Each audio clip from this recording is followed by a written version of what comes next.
they were both, I guess my mother got it from her mother, very loving and kind and caring and compassionate and empathetic and really lovely, genuine people. And you really felt that they loved you for who you were. You didn't feel like you had to put on any kind of a show or prove yourself. I felt growing up in my house that I was really loved exactly as I was. And I think that's a really big gift, and I'm very grateful for that. And so this evening is dedicated to their memory. Deborah bat Aaron David HaKohen, Goldie bat Bernard. And this is Rav Meir. Hi, I'm Rav Meir. But they know me here. They know them. Okay, maybe not everyone does. This is Rav Meir, one of my favorite rabbis and spiritual influencers in my life. I've known him for many years already, and he's been to Beersheba a number of times, and it's a great pleasure to have him back. Thank you. Baruch Hashem. Baruch Hashem. Okay, there's a lot to speak about, and initially I had an idea for the topic of the class, and you probably heard the topic, but so many amazing things have popped up, so we're going to bring up those items, and if we have time, we'll go into the main topic, which is interesting also, but what I want to offer, I think, has more of an interest. But before we start, I have to tell a few jokes, like I did last time, but I have, I think, better jokes, B'ezrat Hashem, okay? So there's a joke. There was a rabbi, an ultra-Orthodox rabbi in Yerushalayim, in Mea Sha'arim, who was against the vaccines, no vaccines, no vaccines, no vaccines. And all of a sudden, a rumor came out that Bill Gates put a microchip in the vaccine, and he can hear what you're saying. So the next day, they saw this super-duper anti-rabbi. He went to the Likutey Moharan to do a vaccine. The people said, "Du bist a Meshuggah, you nuts, you normal, what are you doing?" And he didn't want to say why. They see he goes to the Likutey Moharan, he gets the vaccine, and they can't believe it, what's going on? They see him go out, and they see him talking into his arm. "My name is Aaron Samit. I live in 64 Mea Sha'arim Street. I have 12 kids. I'm marrying off my daughter next week. Please send money. Thank you." Okay. One more. If that wasn't funny for you, one more joke. There was a guy, a Jewish guy, walking on the street, and his shoelace tied. His shoelace tore. So he's looking for a shoe store to buy a new shoelace. It's not comfortable to have a torn shoelace. So he sees a store with tons of shoe boxes in the window. He figures it's a shoe store. He goes in, he says, "Yes, I'd like a new shoelace for my shoe that tore." So listen, I don't sell shoelaces, I don't sell shoes. So he says, "You don't sell shoes? You have all these shoe boxes in the window. What do you sell? What do you do?" He says, "Me? I'm a mohel." "You're a mohel? So what are you putting boxes of shoes in the window?" She says, "So what do you want me to put in the window?" Baruch Hashem. This was the theme of last class, and again, it's the theme of this class, is that the only way we're going to get out of this galut is b'simcha. Like the verse reads, Ki b'simcha tetzeu. For with joy, you will get out. I said this in last class, I'll say it again, because it's so necessary. That when you're stuck in life, whatever it is, if it's shalom bayit issues, if it's financial issues, if it's the children off the derech and difficulties and health issues and issues, whatever, your way out is you got to work on being b'simcha. Whatever it takes to be happy. If we said, if it's music, if it's telling jokes, if it's finding your good points, if it's taking some fresh air to value the beauty of Hashem's creation and the good that you have and everything, all that is needed to get out and to advance. That's the only way out. Because when a person tries to deal with his difficulties, it so sucks him in because it's so emotional that the person crashes and it doesn't work. You think, maybe I'll go to this therapist and this and that, and in the meantime the person's being eaten from inside out. Therefore, Rabbi Nachman teaches, he says, work on simcha. Work on the positivity, and that draws to you positive energy. It draws clarity, number one. And number two, it draws good situations that weren't there in the first place to help you, B'ezrat Hashem.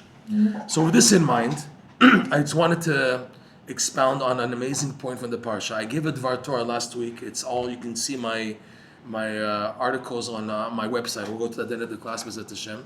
I normally try to write a Parsha sheet every week, connected to this lesson of Rabbi Nachman about the power of joy and what it does. And I missed the point, and I would really like to fix it up because the point is so amazing and so shaykh. It's so, what's the word in shaykh? It's so applicable. Okay. Regarding Moshe Rabbeinu hitting with his staff, this amazing staff, which the Midrash says weighed like about 40 tons. It weighed a crazy amount. It wasn't a regular rock. They say in Hebrew, san pirinon, which they try to translation as sapphire because it sounds the same. Maybe it is a sapphire giant staff. It could be, which in case it would be like a gem, a big giant gem. But with this staff, Moshe Rabbeinu hit the rock, and water came out. Okay, we know that's the end of the parsha. And right after that is the whole story of Amalek. We're introduced to Amalek, Vayavu Amalek. And now, in this period of 40 days before Purim, it fits in that the parsha of Beshalach ends with Amalek, because now, before we get into Purim, we have to deal again with Haman, Amalek, as our enemy, and to wipe him out, B'ezrat Hashem, on Purim. So, but Rashi brings down from the Gemara, what's the juxtaposition of the hitting the stone of getting the water out, and Amalek, because it says there that the Jews complained to Moshe Rabbeinu. You know, we're gonna die. There's no water, and Moshe Rabbeinu himself was telling Hashem, do something. Od me'atu skaluni. If you don't wait long enough, they're gonna kill me, the Jews. And Hashem was upset. How could you say that about my children? Walk in front of them. You'll see if they're gonna hit you. They're not gonna kill you. Come on. So Hashem was upset also at Moshe Rabbeinu, but upset at the Jews that they're complaining. So Rashi brings the analogy from the Gemara that it's like a father who's carrying on his shoulders his little son, and they're walking, and the father has the son on his shoulders. So the boy sees another man, and he tells the man, "Have you seen my father?" So the father says, "Chutzpah, are you on top of me?" And he says, "Have you seen my father? I'll show you where I am." So the father takes his son down, puts him down on the ground, and a dog comes along and bites his son. And I said, "Now you know where your father is?" You start screaming, "Abba, Abba." So that's the idea of the Jews acting like Hashem wasn't there. No water. But you just got the manna. Hashem gave you the manna, okay? And he's taking care of you in the desert. Okay, you're leaving now. There's the clouds of glory. You're on your way to receive the Torah. There's many good things. All of a sudden, you're not here. So Hashem says that's not a good attitude. So the punishment was at Amalek. So now, but the question is, why this scenario of Moshe Rabbeinu hitting the rock to bring out water? I mean, why that scenario? Couldn't Hashem maybe bring some clouds and let it rain? Or an underground, like a minnow spring come out and pop out under the ground? What's so difficult for Hashem to use the normal means to bring water? And instead, something so unusual, a rock? Water in a rock? Come on. It's a rock. There's no water in a rock. And yet Hashem wanted this format of bringing water to the Jewish people by him smashing the rock, hitting it, and then the water coming out. What's going on? So Rabbi Nachman teaches in this lesson, this beautiful lesson, the Likutey Moharan lesson 24, which is his lesson about Simcha, in that when a person is on a roll, everyone in their lifetime, we have all gone through it, as young people, as teenagers, as whatever youth, we have aspirations, we have amazing times in life, where life was just green and beautiful, and you have a role, you want to go somewhere, and you want to go forward. But then you're hit with a wall, okay? And this applies especially in the spiritual world, when a Jew wants to be a good Jew, wants to do tshuva, wants to come closer to Hashem, wants to get married, have a family, have Shabbos table, have children and grandchildren, religious, learning Torah, being in the fold. You want something good, right? And all of a sudden, boom, you get hit with a wall. Everybody gets hit with the wall. Rabbeinu Tam says in his book, Sefer HaYashar, everybody in life has to get this wall. Some people get it at the beginning of life, some people middle-age crisis, some people at the end, Hashem Rachem. But everyone gets hit. Okay, so what's the test here? The test is the attitude when being pushed back. The majority of people, when they get smashed into this type of wall, they crack, they give up, they fall to chas v'shalom, drug abuse, alcohol abuse, suicide, chas v'shalom. People just give up, okay? Or people didn't fall that low, but they've given up on their aspirations that they had when they were younger and their good intentions. They just accept limping for the rest of their life with these patches of difficulties. But the test is that the right thing to do? Is that the right attitude? The right attitude is to express what's in your heart. Like that famous song by Shlomo Carlebach, Shivchi Kamayim, pour out your heart like water. Okay? Meaning what? That when we're tested by HaKadosh Baruch Hu, what's he expecting from you? He's expecting from you to express your inner desire it's been built up all along inside. It was the motor to get you to doing good things in life, okay? But then when you got smashed and smacked in life and hit, and you're in shock and you go backwards, what's expected is this inner desire is meant to come out, to tell Hashem, Hashem, I did this for you. I moved to Eretz Yisrael for you. I got married with a family and kids for you. I started keeping Shabbos for you, to giving tzedakah and doing mitzvot and bracha and trying I did this for you, Hashem.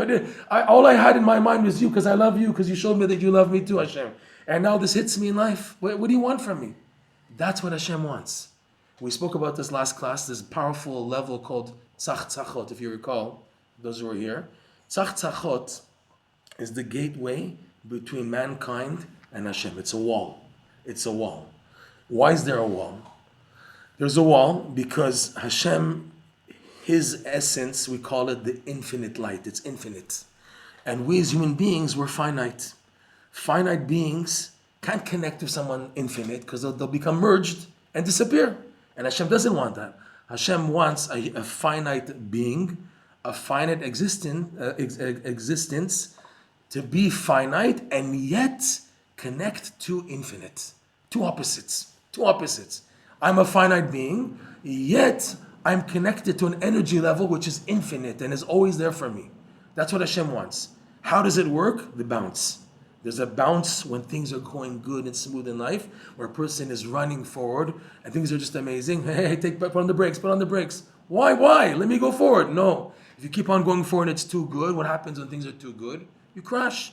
Classic example, Har Sinai, coming up this week's Parshat Yitro, where Hashem warns Moshe Rabbeinu twice, Hagbel et ha'am.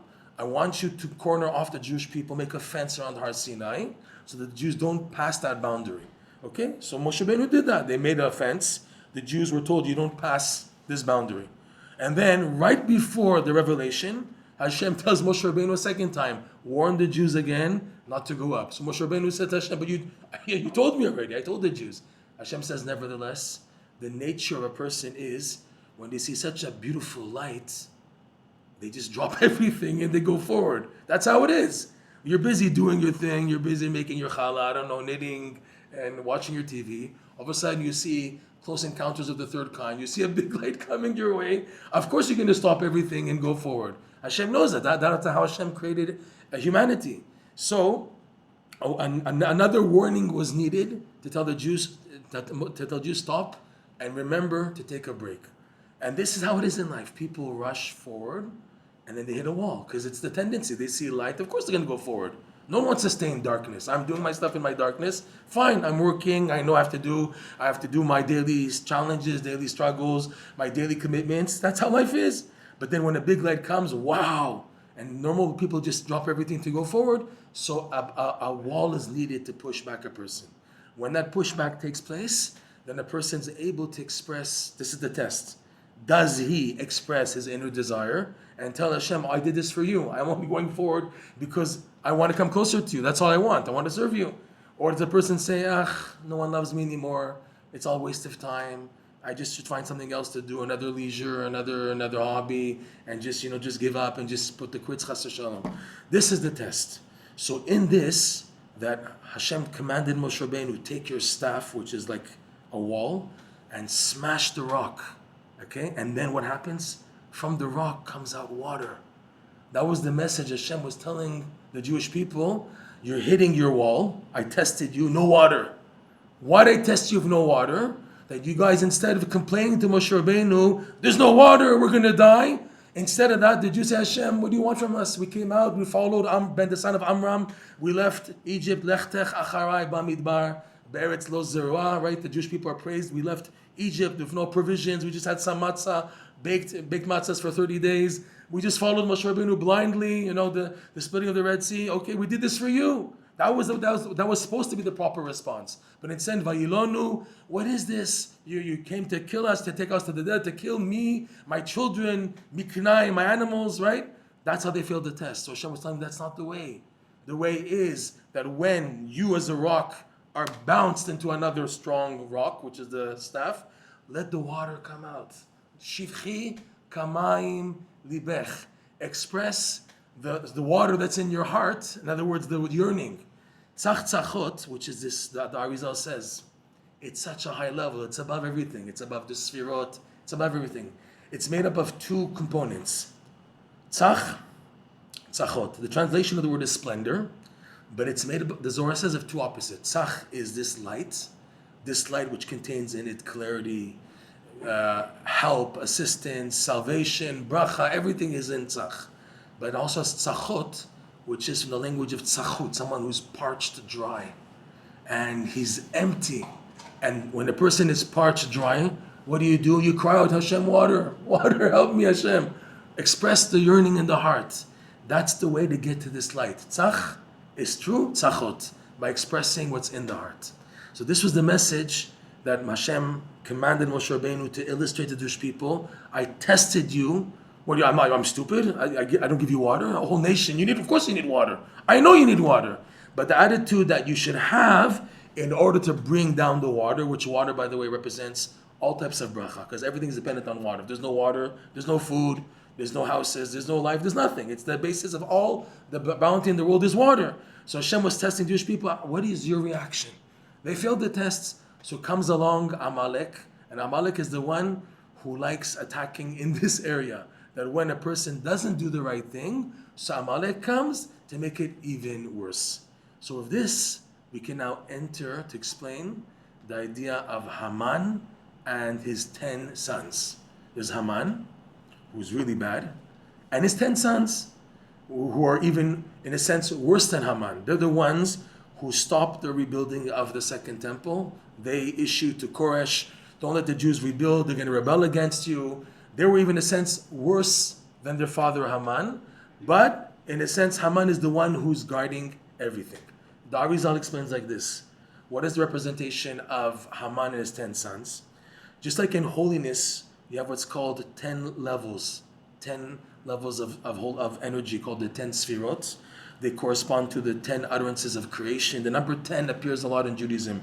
The 10 commandments, the 10 plagues against Egypt, the 10 levels of holiness in Eretz Yisrael. Number 10 comes a lot in Judaism, in Torah. It's something positive. But you have also, on the negative side, you have what's called in the Kabbalah, Asara Kitrin Dem Sa'avuta, the 10 crowns of impurity. Haman's 10 sons were the antithesis of the 10 levels of holiness. That's why they were so bad. But the bridge to take from the holiness and bring to impurity, that's Haman. The Gemara says, Haman, where is he hinted to in the Torah? It's an amazing Gemara. The Gemara says, where's Mordechai hinted to in the Torah? Where's Esther hinted to in the Torah? Where's Haman hinted to in the Torah? So the Gemara says, Haman is hinted to in the tree of knowledge of good and evil.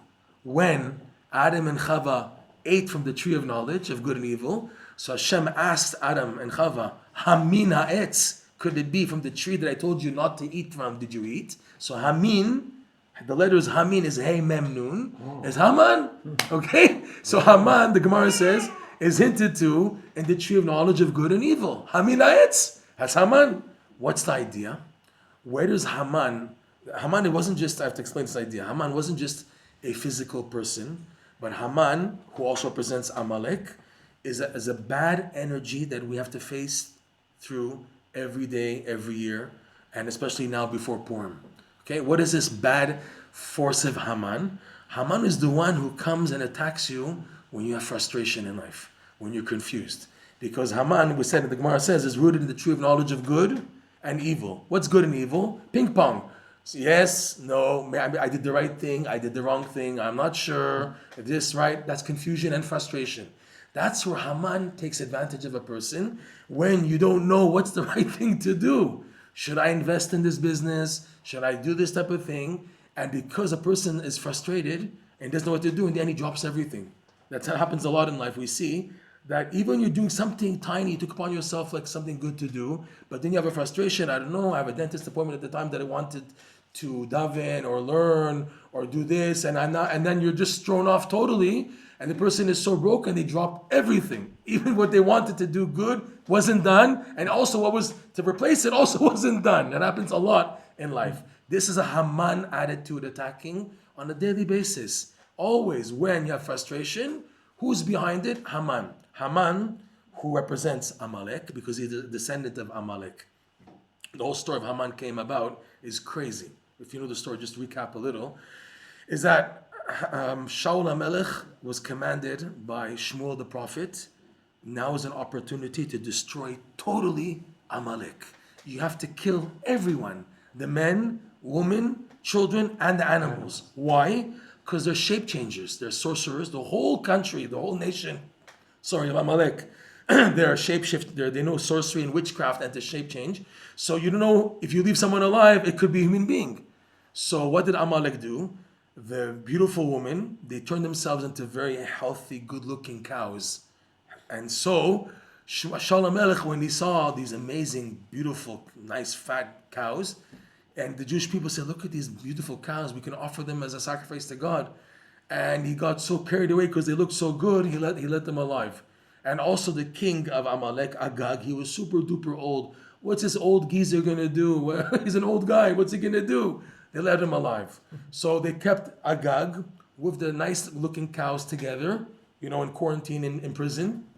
And that night, the female Amalekites who were the animals, they reshaped the woman, and they had relations with Agag, even though he was so old, and they conceived. From that came forth Haman. Eventually, after 4, 5, 6, 10 generations, came Haman from that relationship, to show that you can't leave anyone around. They're shapeshifters, meaning what?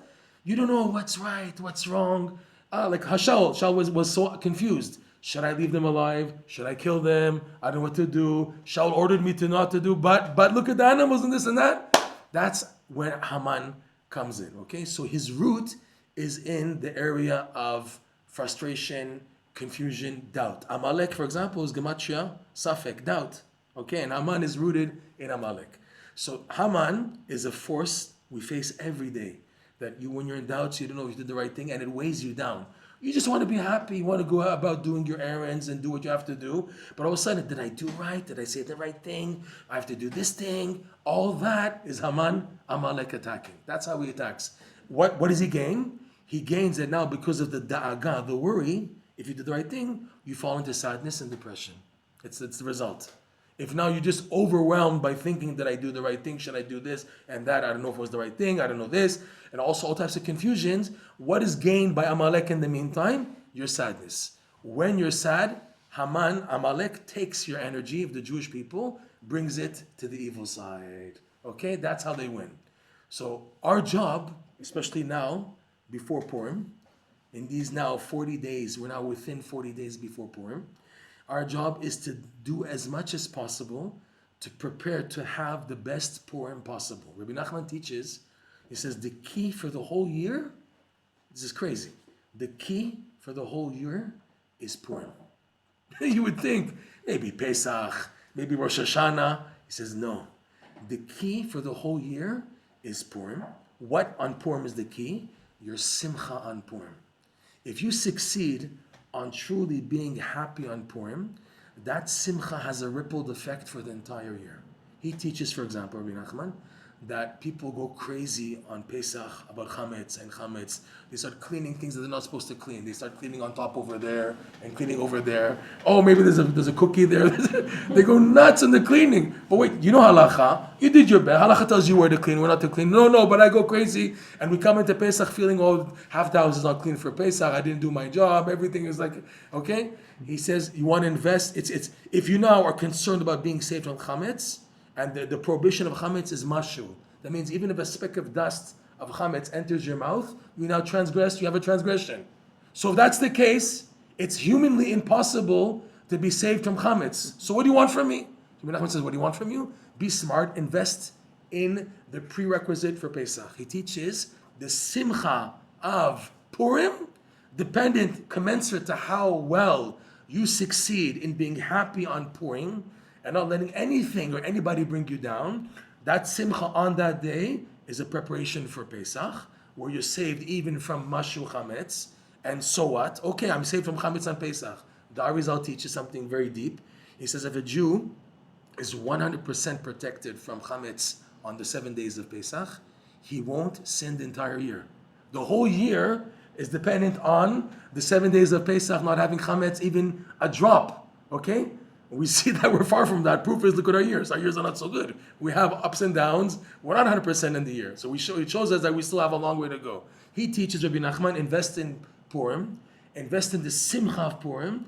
That simcha is a protective measure from chametz during Pesach. And if you have Pesach done, you have the whole year done. Okay? So because of that, a lot of work is needed before Purim to daven to Hashem that I be happy on Purim. The Yetzirah also talks on Purim. You didn't drink enough, or you drank and your stomach hurts, I'm not supposed to drink, and this person sent me such a meager mishloach manot, I gave him a nice big basket, he gives me just a little apple and a granola bar. What type of neighbor are you? You have a Moroccan joke. What's the longest word in Moroccan? You guys have Moroccans here in Beersheba. What's the longest word in Moroccan?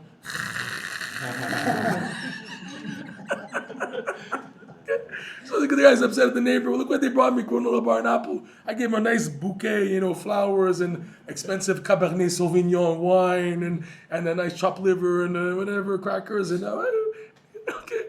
So to be happy on Purim, not to break. But he says it depends on now. 40 days before Purim, we have a custom in Breslov Therapy, cry out to Hashem.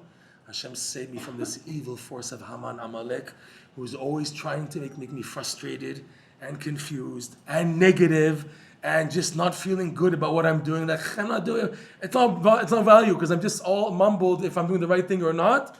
To throw that on the garbage totally and just to be happy. I'm happy with what I'm doing. I'm doing something good. What does it matter what I'm doing? I'm doing something good. I have every reason to be happy. It's work. It's easier said than done. Because it's work, we have to do a lot of davening. He teaches also, if you succeed on truly being happy on Purim, that simcha extends to the entire year. It's a simcha point that connects to the whole year. The Arizal teaches there's a light that comes down on Purim that doesn't even come down on the holiest days of the year. What is the holiest day of the year? Yom Kippur. Kippur. Like Purim. Kippurim. Yom Kippurim. Even Yom Kippur doesn't reach the greatness of Purim. Can you believe that? Yom Kippurim. It's like Purim.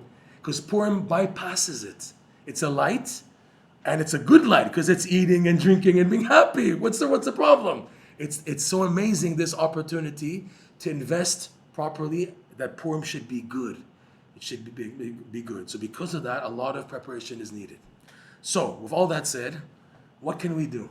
What can we do to subdue Haman and his 10 henchmen, his 10 sons, who are so negative? They take all of our happiness and they take it from us, okay? That even if we get to Purim, I'm not there.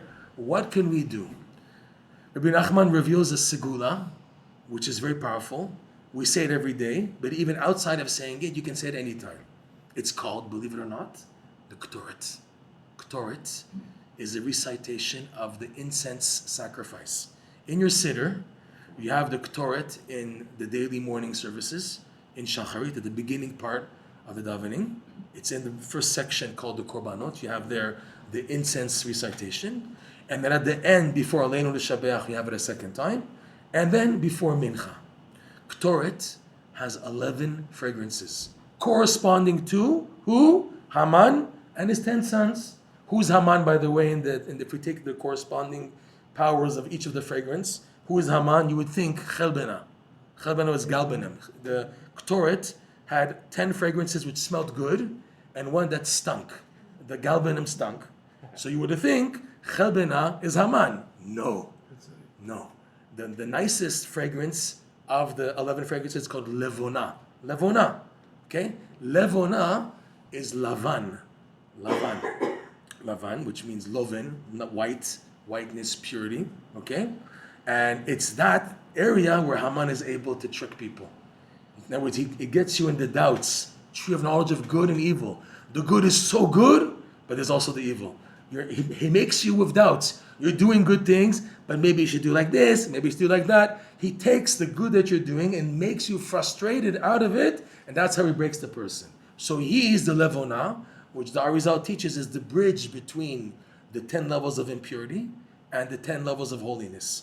So what the Ketoret does, believe it or not, in the time of the temple, when the Kohanim would have the fragrance, the frankincense with the 11 fragrances, would be to subdue the evil forces corresponding to the future Haman and his 10 sons, which existed even back then.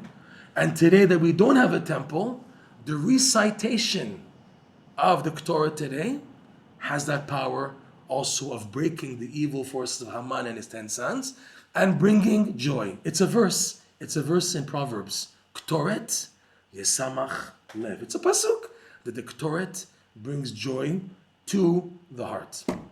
I wanted to go into something on the side. Levona, right?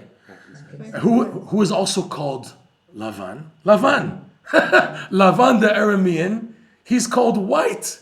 Why was he called white?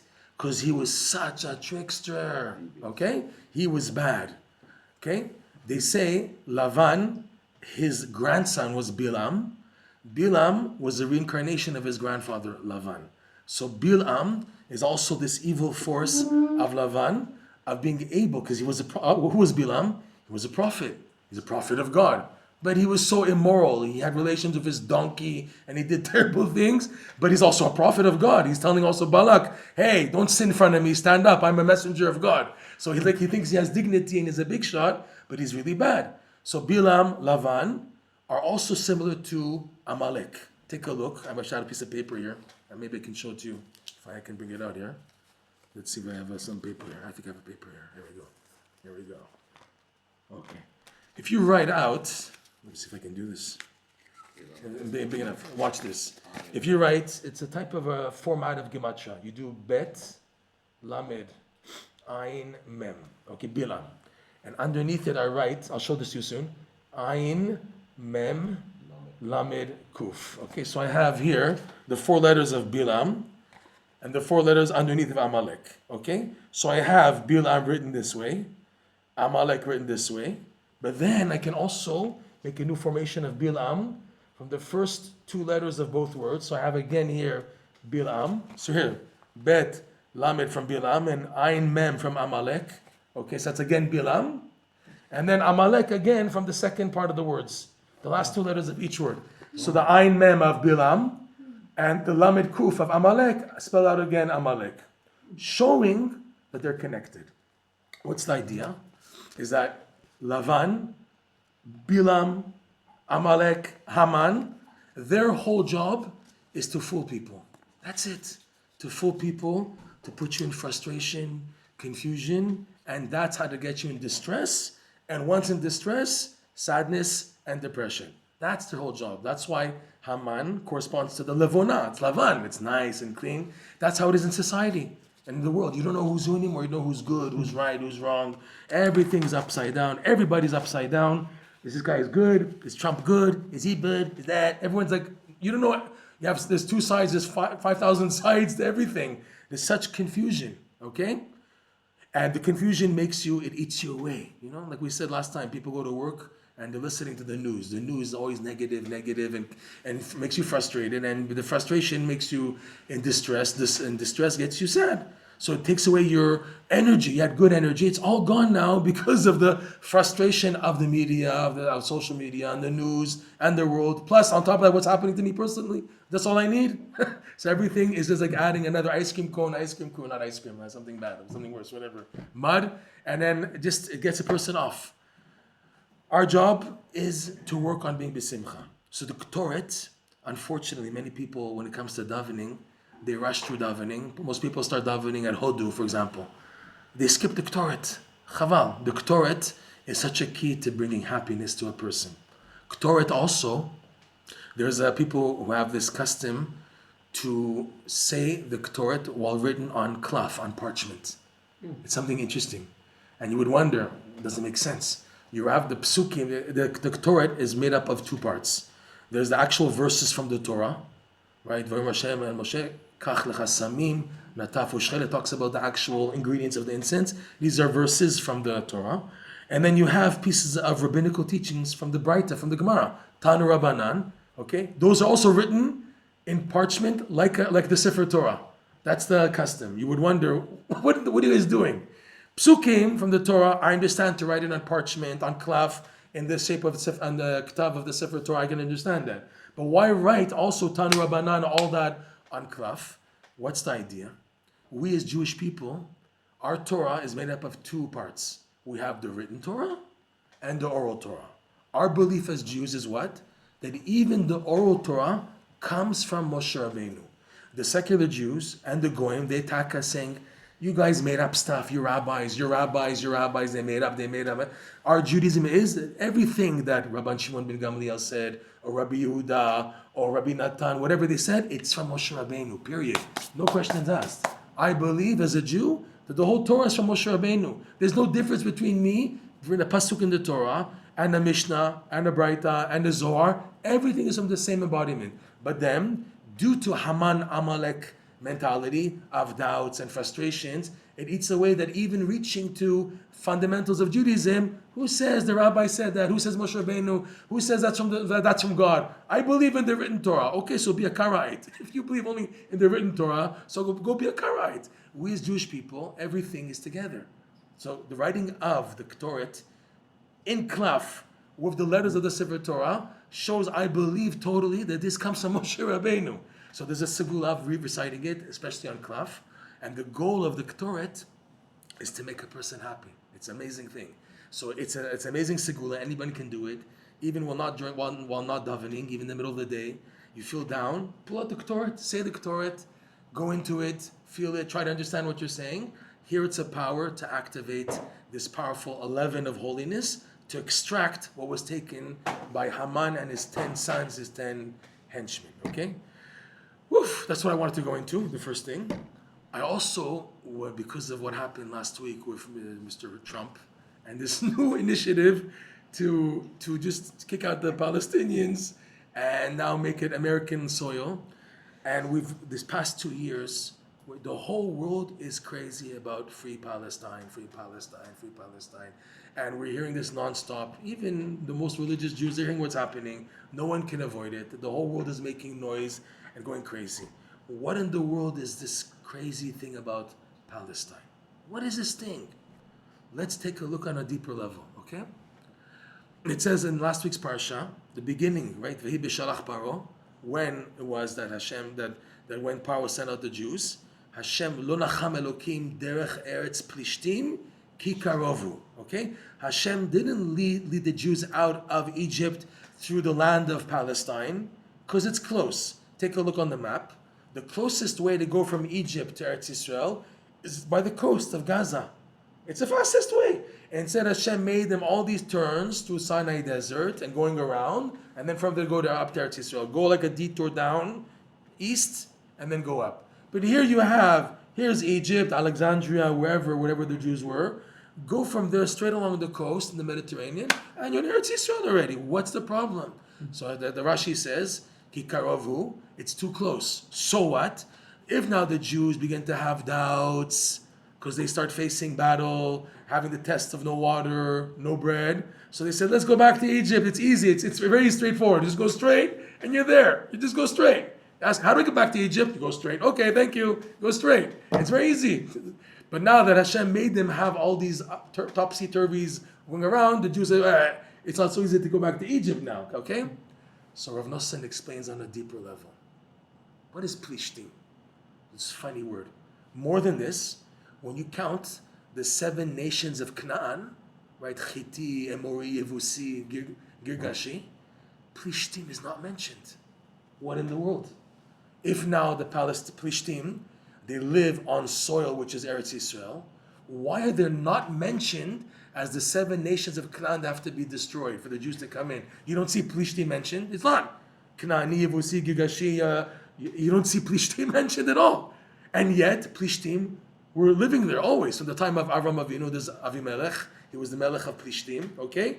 And then in the time of Yitzchak, he thought maybe to go, just like Abraham went to Egypt, so Yitzchak also began to have doubts. I should go to Egypt because there was a famine in Israel. So let me go to Egypt like my father did. Hashem says, no, you don't leave Eretz Yisrael because you are like a complete korban.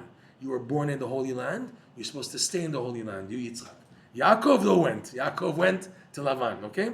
So, but what's going on with this Plishtim business? What's this idea of Plishtim? So Rav Nosson says something unbelievable.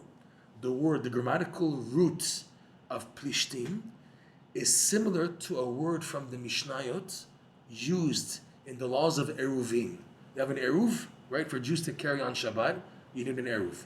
And there's many details of an Eruv. There's a city Eruv, and there's also a courtyard Eruv, where you have many houses that all open into a nice courtyard. So you need an Eruv Chatzerot, it's called. An Eruv for the courtyard, so all people can carry from house to house and to the courtyard from another house. Okay? So you have in the courtyard what's called a mavui sometimes. Also streets. You have a street where there's a dead end at the end of the street. So I have to put an eruv, an indication that I'm allowed to carry, on the other side where it's open. You have also a type of street, it's called mavui mefulash, which means like a little alleyway that's open here and open here. There's no wall. It's open, therefore the halacha is, in that case, for example, you have to put an indicator of the eruv on one side and on the other side also.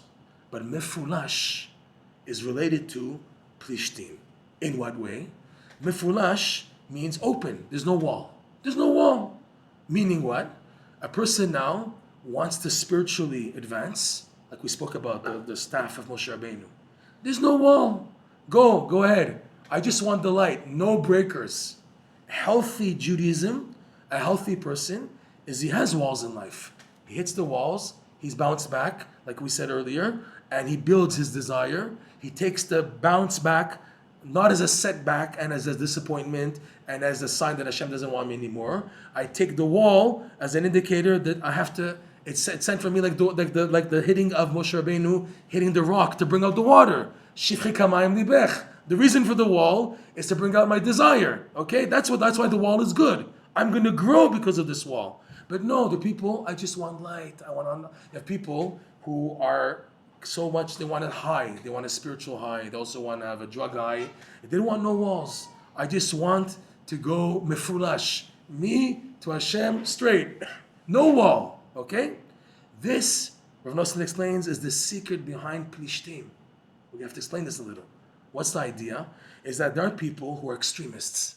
What is our extremists? If it's Muslim extremists, even if it's Jewish extremists even, everyone who is extreme is not good.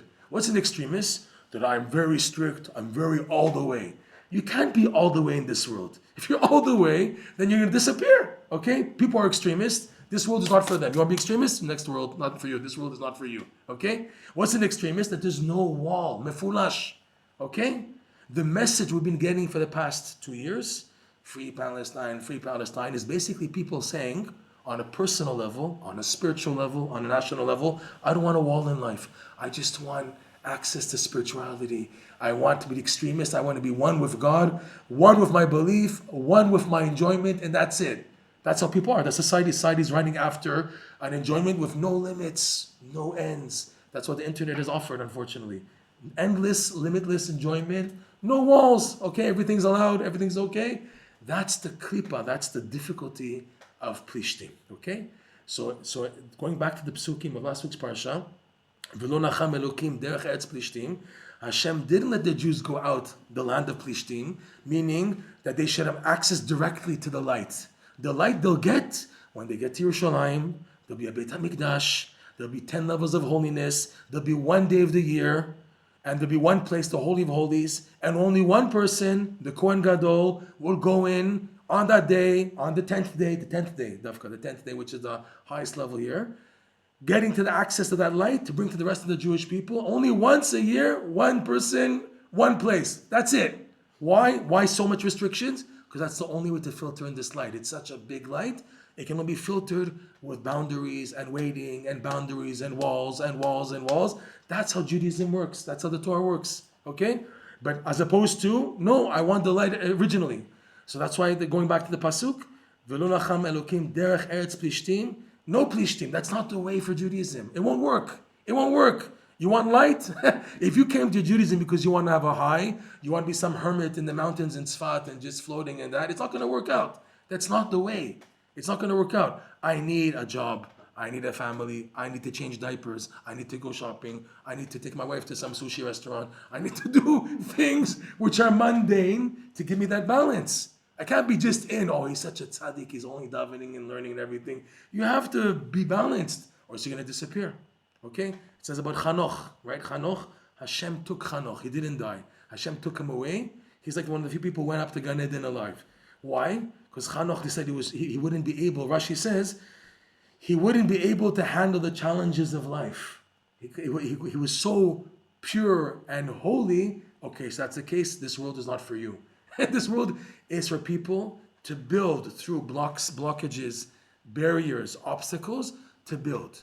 What's greater? This is greater. The person now who through the obstacles and challenges of their life took them besimcha, took them as a positive stepping stone for growth. These people, their perception of godliness is far greater than the people who are just davening and learning all day with no obstacles. They have everything done for them, and they're just in ecstasy and in holiness. The perception of the guy who went to a job and selling like t-shirts and clothing and falafel stand and also serving Hashem, his perception, because he went through ups and downs and walls and everything, is far greater than people who are just all day long detached. Even big rabbis, you have to understand, they have difficulties. It's not like, so they're nothing. They have to deal with all their questions and crazy things, and they have to try to figure out what's the best way to help people to serve Hashem. And there's always also distress. Also at their level, they have a Haman Amalek of confusions. Did I say the right thing? Is it the right thing to do? Everyone on this world who's on this planet has these challenges. People who don't want to be here, so they do like Chanoch, they become supernatural, and then Hashem takes them away, God forbid. They're taken away early. So this is our message, that Hashem wants us in a finite existence to experience infinite light. Okay? This is the greatest gift. This is the light of Purim, and it's done, Rabbi Nachman teaches, through investing in simcha. If you invest in being b'simcha and being a positive attitude, you can bypass these tests. Every time there's a wall, you do the right thing. Hashem, all I wanted was to be close to you. You will turn to Retzonot and Kisufim, and you get the reward. B'ezrat Hashem. Whew, is that okay? We should. Okay. All right. So I have a little gift for you guys. I need your help, and I need your help. Can I have both your assistants? Okay, it's a little gift. Not this. Just my bottle. It's not for you guys. Here we go. Okay. So you shouldn't forget what we spoke about. Can you please give everyone a sticker? One sticker. Can you please give everybody a magnet? These are smileys. Last time I came, I gave a page. No one knew how to read it. It was like in Chinese. No one knew how to decipher a QR code. Yeah, please. Okay, you got one? Pass them on. Please, I have one. Okay. Take one, pass it. Yeah. Can take this and pass it too? Yeah, everyone should get one sticker, one magnet. Oh, the Okay. same? No, it's different. One sticker and one magnet. Oh, that's. Yeah, no. Everyone please get one sticker and one magnet. Yes, okay. Take one and pass it. Yeah, take one and pass, okay? So now on this sticker, that's me smiling. That's you. You can put on your fridge, put on your door to remember what we spoke about. To remember, be happy. B'ezrat Hashem. I had a good joke. Oh, if I remember it. Oh, it was such a good joke. Let's see if I can remember it. If I remember it. Yeah, here's the joke. Ready? Another good joke. Okay. So there was a rabbi and a priest, and they got into a car accident. Okay? And the priest got out, and he starts cursing the rabbi. You F Jew, you this. The rabbi says to the priest, oh, come on. You're a man of God. That's not nice for a man of God to speak like that, to talk like that. You're cursing like this. And they keep on cursing. He says, listen, Mr. Priest, I have an idea. Let me take you to a bar. Let's buy you a drink. Let's sit down and talk about this like normal people. You know, look, everyone's looking. You're cursing me like this, and it's like a chilul Hashem for the Christians that you are cursing me. You're a man of God. Speak like a normal person. Okay, I'll go with you. So he takes the priest to the bar, and he buys him a shot of whiskey, and he drinks. He said, how old is your car? And they say, whatever. You want another drink? Yeah, okay. Gives him another drink. Okay, and they're talking about the car and the damages. He finishes the second drink. You want another drink? Yeah, okay. A third drink and a fourth drink. After the fourth drink, the priest says to the rabbi, why aren't you drinking? He said, I'm waiting for the cops.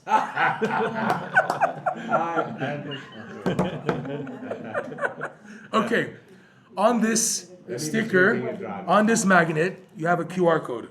For those who understand what QR codes, I know last time people didn't know what QR codes are. But if you know how to use a QR code, you scan it, it leads you to a page. It's called a tree link. It's very easy. It's not a website. It's a page with buttons. All there's are buttons.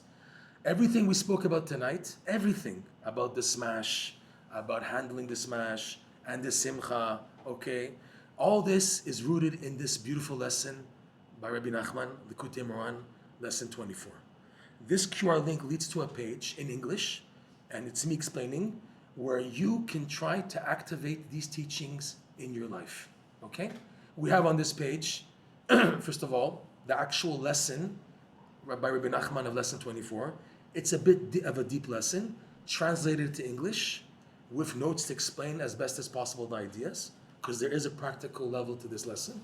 Number 2 is what I put together, a 40-day challenge in English, where activating this lesson in your life. How? Besides the Ketoret that we spoke about, which is something we should take upon yourself on a daily basis whenever, because it's part of davening to do the Ketoret. Rabbi Nachman had a disciple, his name was Rav Nosson, and he initiated that Rav Nosson write prayers on his lessons. That's a crazy idea. In Judaism, there's only 2 books that have prayers written on them.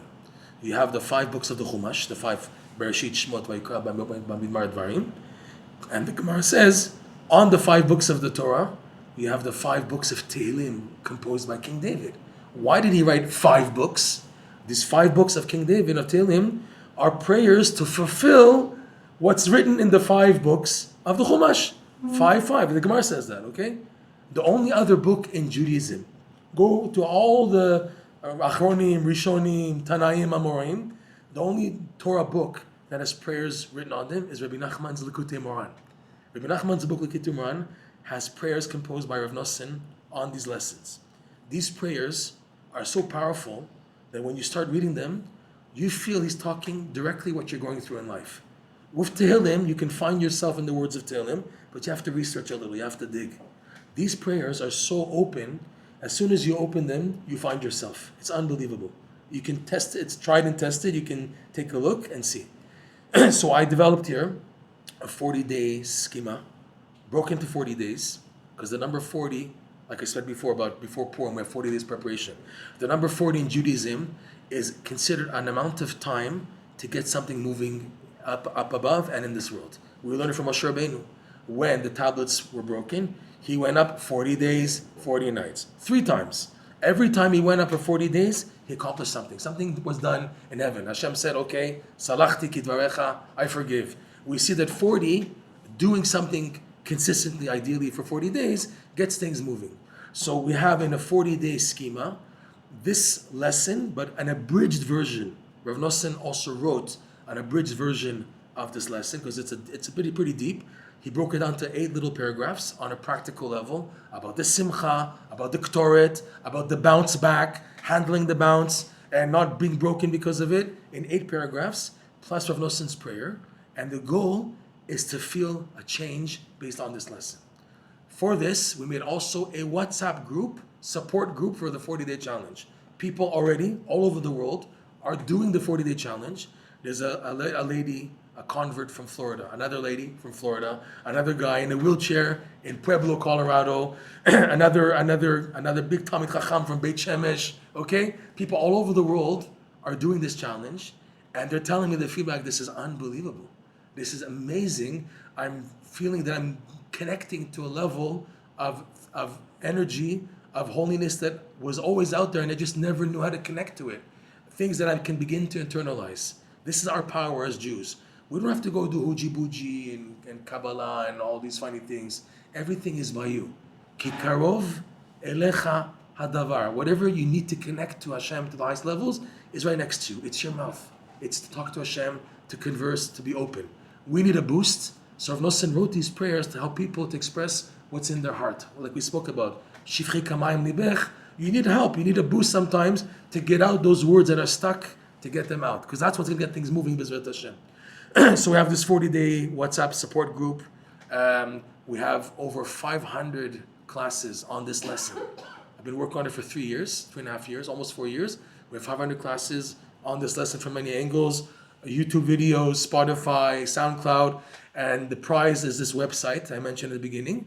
Every week to discover in the Parsha ideas connected to this lesson. This is something which is supernatural. It's something phenomenal to do for over a year, to connect every Parsha of the week with the ideas of the Simcha. Like here, I just showed you in the Parsha of Moshe Rabbeinu and the staff and the smashing of the rock. Something phenomenal to see indications in the Parsha. And we have a smiley store. We started a smiley store of products that have this picture on. If it's like an air freshener for your car, you're going to work and you're listening to the negative news. And the news today, blah, blah, blah. So when you see a smiley face, in your air freshener, to remember to be happy. It's one thing to have it in your fridge and at home, but then when you go to the real world, you also need a smiley face. So we have hot coffee mugs when you're at work and you have a coffee mug with a smiley face, t-shirts, snooties, whatever. Okay? So Bekitzer, that's what I just wanted to go into. And this class, I guess, is a preparation for Purim. Maybe Zoche, to truly be happy on Purim. And really, no boundaries. To let the Simcha, it's the one day of the year that we're allowed to be extreme in the joy, because it has a repercussion for the rest of the year. If you succeed on being happy on Purim, you'll have Pesach. If you have Pesach properly, you'll have the whole year kosher, and you're ready to receive Mashiach, B'ezrat Hashem. And that should be on a general level also, B'ezrat Hashem. Okay. Thank you for shopping, Kmart.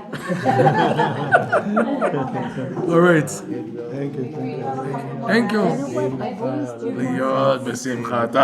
They got you.